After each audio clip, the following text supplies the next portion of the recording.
بسم اللہ الرحمن الرحیم، السلام علیکم۔ نور اللہ آپ کی خدمت میں حاضر ہے۔ ایران اور اسرائیل کی جنگ جاری ہے۔ اس جنگ نے دنیا کا نقشہ تو نہیں بدلا، لیکن نیو ورلڈ آرڈر کو تبدیل کر دیا ہے۔ وہ کیا تبدیلی ہے؟ اس جنگ کا، ایران اور اسرائیل کی جنگ کا، پاکستان اور بھارت کی جنگ جو ابھی کچھ روز قبل ہوئی اور پاکستان اس میں فتح یاب رہا، اس سے کیا تعلق ہے؟ اور اسرائیل کے لیے یہ جنگ کیوں ضروری تھی؟ اس نے کیوں یہ جنگ شروع کی؟ اور اب اسرائیل کو کون بچائے گا؟ اسی جنگ کے دوران کیا ایران نے ایٹمی دھماکے بھی کر دیے ہیں؟ اور کیا پاکستان کے میزائلوں نے F-35 جہاز گرا دیا ہے؟ اور کیا پاکستان کے نیوکلیئر ویپنز ایران کی مدد کرنے کے لیے موجود ہوں گے؟ یہ وہ تمام سوالات ہیں جن کے جوابات بہت ضروری ہیں، اور آج کے تناظر میں جب ہم اس جنگ کے سارے سین کو دیکھ رہے ہیں تو ہم اس پہ بات کریں گے۔ اس کے ساتھ ساتھ ہماری اپنی کیا سچویشن ہے پولیٹیکل، اس کے حوالے سے تھوڑی سی بات کریں گے، اور پاکستان کے دشمن یا پاکستان کے بدخواہ پاکستان میں اور پاکستان کے باہر کیا کیا کچھ گل کھلا رہے ہیں، گل اور گل جو ہے، کون سے گل کیا گل کھلا رہے ہیں، یہ میں آپ کے ساتھ شیئر کروں گا۔ بہرحال سب سے اہم چیز جنگ ہے۔ میرا پوائنٹ آف ویو تو ہمیشہ سے یہ رہا ہے کہ جنگ تباہی لاتی ہے، لیکن جس طرح ہم نے پاکستان کے حوالے سے بات کی تھی شروع میں کہ بلیسنگ ان ڈسگائز بھی ہوتا ہے، اسی طرح سے اسرائیل اور ایران کی جنگ بھی ایک نیا موڑ لے چکی ہے۔ وہ اسرائیل جو ناقابل تسخیر سمجھا جاتا تھا، جس کے 3 لیئرز کے وہ ڈیفنس سسٹم، جس کے بارے میں کہا جا رہا تھا کہ اتنا مضبوط فول پروف جو ڈیفنس سسٹم ہے وہ دنیا کے کسی ملک کا نہیں ہے، وہاں تو کچھ بھی نہیں، اس کے خلاف کوئی کارروائی نہیں ہو سکتی۔ بلکہ پاکستان پر جب میزائلوں کا اٹیک ہوا تو اس پر بھی کچھ تنقید کرنے والے یہ بات کر رہے تھے کہ میزائل آ کیسے گئے؟ اچھا، ہمارے پاس تو وہ اتنے طاقتور اور اتنے ایکسپینسو اور اتنے اس قسم کے بڑے جو ڈیفنس سسٹم تھے وہ بھی نہیں تھے، اور اسرائیل کے ان ڈیفنس سسٹم کے باوجود اور اسرائیل کے ابتدائی حملوں کے بعد، جس میں ایران کی ٹاپ لیڈرشپ، جنگی جو ان کی عسکری لیڈرشپ کہہ لیں، اس کو جس طرح سے ایلیمینیٹ کیا گیا، اس کے بعد بظاہر یہ لگ رہا تھا کہ شاید ایران گھٹنے ٹیک دے گا اور ایران جواب نہیں دے پائے گا، یا کم از کم انہیں ان کے ریپلیسمنٹ ڈھونڈنے کے لیے اپنے ان جنرلز کی، ان عسکری جو ان کے ٹاپ لیڈرشپ تھی، ان کو ریپلیس کرنے کے لیے اور اس کے بعد نئی پلاننگ کرنے کے لیے اس میں ایک طویل مدت درکار ہوگی۔ لیکن چند گھنٹوں بعد ہی ایران نے جس طرح سے جواب دیا وہ پوری دنیا کے لیے حیران کن ہے۔ ایران نے جب جنگی تیاریوں کے حوالے سے دیکھیں، ایک طویل عرصے سے مختلف پابندیوں کا شکار رہنے کے باوجود ایران نے میزائل سسٹم پر بہت کام کیا، ساری دنیا جانتی ہے۔ ایٹمی صلاحیت کے حصول کے لیے بھی ایران نے بہت کام کیا، اور وہ نیوکلیئر بام بنانے کے بہت قریب ہے۔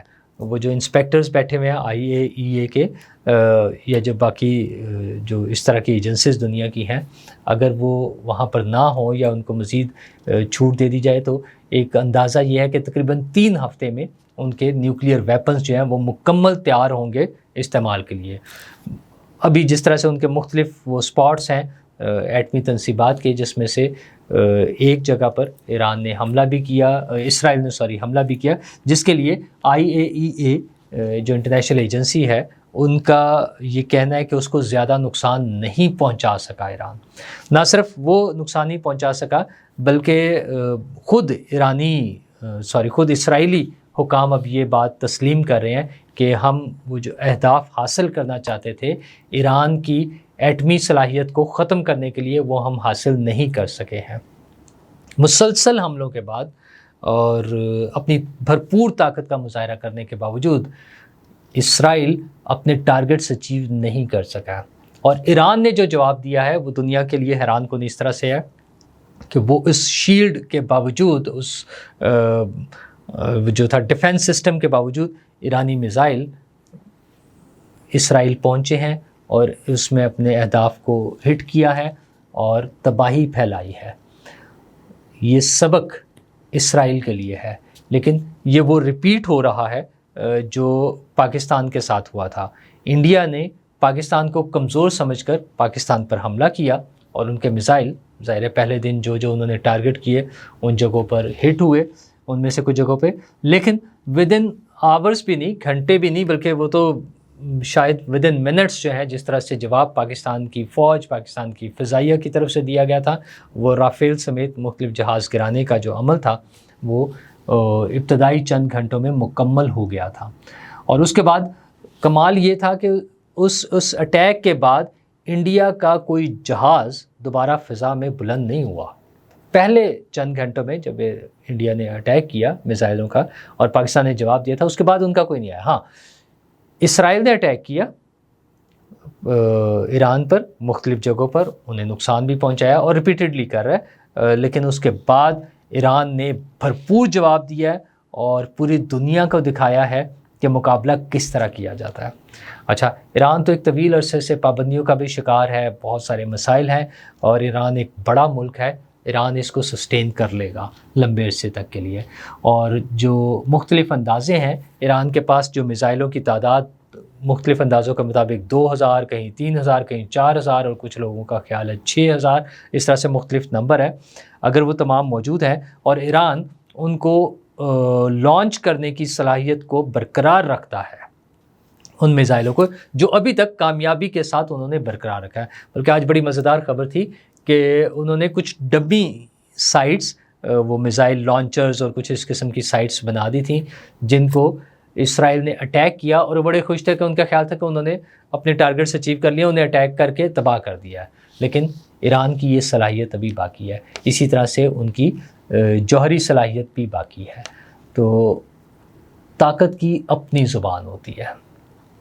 اسرائیل کو اب مصیبت پڑ رہی ہے، اب وہ دنیا بھر سے اپنے لیے مدد تلاش کر رہا ہے، تو اسرائیل کو اب بچائے گا کون؟ ہاں، اس سے پہلے میں بات کر دوں کہ اسی دوران میں مختلف خبریں آ رہی ہیں نا۔ یہ خبر یہ بھی ہے کہ وہ جو زلزلے کے جھٹکے محسوس کیے گئے ہیں خاص ایریے میں، کہ شاید ایران نے ایٹمی دھماکے کر دیے ہیں، نیوکلیئر ٹیسٹ کر کے اپنی صلاحیت کا وہ ٹیسٹ ہو چکا ہے ان کا، اور اب وہ ایک ایٹمی قوت بھی ہے۔ ایک یہ خبر ہے۔ دوسری طرف بڑی اہم خبر یہ تھی جو خود جیروشلم ٹائمز کے حوالے سے بھی کوٹ ہو رہی ہے، یہ اگر آپ اسکرین پر بھی دیکھ سکیں، کہ پاکستان کے فائر کیے ہوئے میزائل نے F-35 کو گرا دیا ہے، ایران کے اوپر جو اٹیک کرنے کے لیے آیا تھا۔ اچھا، اب اس میں کس حد تک حقیقت ہے؟ پھر یہ کہ پاکستان نے یہ اعلان کیا کہ پاکستان کے ایٹمی ہتھیار، وہ جو ڈیلی میل کی خبر ہے کہ پاکستان کے ایٹمی ہتھیار یا پاکستان کے میزائل ایران کی مدد کے لیے موجود ہوں گے۔ اگرچہ پاکستان کے وزیر خارجہ جناب اسحاق ڈار صاحب نے اس کی تردید کر دی ہے، اور یہ ظاہر اب یہ خبر عام ہو گئی ہے، لیکن دنیا بھر میں عجیب و غریب قسم کی خبریں، پروپیگنڈا کا دور ہے تو وہ ساری پھیلائی جا رہی ہیں، کچھ انڈیا سے پھیلائی جا رہی ہیں۔ آپ دیکھیں نا کہ وہ جو ہیں عادل راجہ جیسے لوگ اور پی ٹی آئی کے جو چاہنے والے ہیں، وہ انڈین ویب سائٹ سے اٹھا کے خبریں چلا رہے ہیں اور پاکستان کو بدنام کرنے کے لیے، تو یہ ساری خبریں چل رہی ہیں۔ اصل میں ایران پر حملہ ضروری کیوں تھا؟ ایک تو پرانی پلاننگ ہے اسرائیل کی، ہم ان کے پرانے انٹرویوز بھی سن چکے ہیں اسرائیلی وزیر اعظم کے، جس میں وہ کہتے ہیں کہ پاکستان اور ایران ان کے ٹارگٹ پر ہیں۔ تو پاکستان پر کچھ عرصہ پہلے، کچھ دن پہلے حملہ ہو چکا، جس میں یہی اسرائیلی سپورٹ ہی تھی نا، وہ جو ڈرون سارے اور اس کے آپریٹرز کے حوالے سے بھی بات ہو رہی تھی۔ انڈیا نے کوشش کر کے دیکھ لی، انہیں منہ کی کھانی پڑی۔ اللہ کے فضل و کرم سے پاکستان نے بھرپور جواب دیا، اور اللہ نے بڑی ہی عزت رکھی اور بڑی کامیابی دی ہے، اور بڑی عزت دی ہے پوری دنیا میں۔ اب پوری دنیا پاکستان کو عزت کی نظر سے دیکھ رہی ہے، احترام کے نظر سے دیکھ رہی ہے، پاکستان کی طاقت کو تسلیم کر رہی ہے۔ اسرائیل کا دوسرا ٹارگٹ تھا ایران، اس پر بھی انہوں نے حملہ کر کے دیکھ لیا، اور وہ بھی مت ٹوٹ گئی کہ اسرائیل جو ہے زیادہ بڑا طاقتور ہے اور اس کو کوئی نقصان نہیں پہنچا سکتا۔ یہ دونوں جگہوں پر یہ ورلڈ آرڈر کی تبدیلی ہے۔ ادھر پاکستان میں جو بھارت کو اس علاقے کا تھانے دار بنانے کی خواہش تھی امریکہ کی، وہ ختم ہو گئی، اور ابتدا میں آپ نے دیکھا جیسے امریکہ نے کہا کہ اچھا یہ آپس میں لڑ لیں، لیکن جب بھارت کو مار پڑی اور وہ اسے شکست ہو رہی تھی، تب وہ پھر سیز فائر ہوا، جو امریکی صدر ٹرمپ بار بار کہتے کہ میں نے سیز فائر کرایا، انہوں نے سیز فائر کرایا۔ پاکستان کے ساتھ دنیا کے مختلف ممالک ہمیں کھڑے ہوئے نظر آئے۔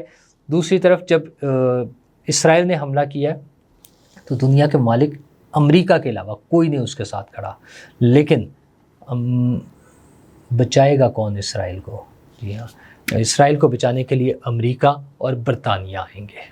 اچھا، اسرائیل زیادہ طویل جنگ نہیں لڑ سکتا. وہ کلاس، وہ جو تھا نا ایک خوشحال زندگی گزارنے والی کلاس، وہ لمبے عرصے کی جنگ نہیں لڑ سکتے. اچھا، اور اسرائیل کے اوپر جس طرح سے اٹیک ادھر سے ہو رہے ہیں ایران کی طرف سے، یہ ان کے لیے بہت بڑی مصیبت بن جائے گی اگر اور چند دن، 4 سے 5 دن میکسیمم، اگر ایران نے ایسا اور کر لیا. اب اسرائیل کو ضرورت ہے کہ کوئی اس کی مدد کے لیے آئے، اور وہ مدد صرف امریکہ اور انگلینڈ کر سکتے ہیں. اور وہ مدد کس طرح ہو سکتی ہے کہ اس میں 2 چیزیں، اے وہ اسرائیل کا ڈیفنس کریں، اسرائیل کو بچائیں حملوں سے، اور بی وہ ایران کو کوئی ایسا نقصان پہنچائیں کہ اس کی اٹیک کرنے کی صلاحیت ختم ہو سکے. اور سی، اس کے آپشن یہی ہے جو اب امریکی صدر جہاں آ گئے ہیں کہ ایران کو فوراً مذاکرات کرنے چاہیے، کہ وہ آئیں مذاکرات کی میز پر بیٹھیں، سیز فائر ہو اور آپس میں بات چیت کریں. یہ دنیا کا نقشہ تبدیل ہوا ہے. امریکہ کا، اچھا ہاں، جنگ کیوں ضروری تھی؟ کیونکہ امریکہ نے اپنی پاور دکھانی تھی. پاکستان اور بھارت کی جنگ میں ویسٹرن ٹیکنالوجی کی شکست، اسرائیلی ڈرونز، فرینچ جہاز، اور ادھر سے رشین سسٹم جو تھا اس کا air defence system, missile system جو تھا S-400 جو ہے، ان سب کی شکست کے بعد، اور چائنا کی برتری کے بعد، اور پاکستان کی بہادری اور برتری کے بعد، چائنیز ٹیکنالوجی اور پاکستان کی بہادری اور سکلز اور ایکسپرٹیز اور ملٹری پاور، اس سب کی فتح کے بعد ضروری تھا کہ امریکہ اپنی طاقت کہیں دکھاتا. تو اپنی طاقت کے شو کے لیے وہ اسرائیل کے ذریعے انہوں نے ایران پر حملہ کیا، جو کہ تقریباً ناکام ہو چکا ہے. آج پھر اب سے کچھ دیر قبل، جب میں یہ ریکارڈنگ کرا رہا ہوں، اس سے کچھ دیر قبل تہران پر حملے ہوئے ہیں. ایران کا جو سرکاری ٹی وی اسٹیشن ہے اس پر حملہ ہوا. اس کی وہ ویڈیو نظر آ رہی ہے جس میں وہ خاتون نیوز کاسٹر جب بات کر رہی ہیں تو ادھر اٹیک ہوتا ہے اور وہ بلڈنگ گرنا شروع ہوتی ہے، چھت گر رہی ہے، اور وہ اس کو لائٹس آف ہو جاتی ہیں تو وہ اٹھ کر وہاں سے چلی جاتی ہیں خاتون. تو یہ سب جو ایران کوشش کر رہا ہے، اسرائیل جو کوشش کر رہا ہے ایران کو دبانے کی، وہ تقریباً ناکام ہو چکی ہے. اب سیز فائر ہونا ہے، اور دیکھنا یہ ہے کہ امریکہ یا دیگر اتحادی اسرائیل کو کس طرح سے بچاتے ہیں. پاکستان نے اپنے کردار سے انکار کر دیا ہے، لیکن دنیا کے تمام ممالک وہ امریکی بلاک سے ہٹ کر، خاص طور پہ مسلم ممالک، وہ اب پاکستان کی طرف دیکھ رہے ہیں. یہ اللہ نے بڑا کرم کیا ہے، پاکستان کو آج یہ پوزیشن دی ہے کہ ایک مرتبہ پھر دنیا بھر میں موجود کمزور اسلامی ممالک، کمزور کا مطلب وہ جو ہے نا ملٹری پاور کے حوالے سے، وہ کمزور اسلامی ممالک پاکستان کی طرف دیکھ رہے ہیں. اور پاکستان کا حال یہ ہے کہ ایک پارٹی جو اپنے آپ کو اکیلے ہی محب وطن سمجھتی ہے، وہ پاکستان کے خلاف امریکہ میں احتجاج کر رہی ہے.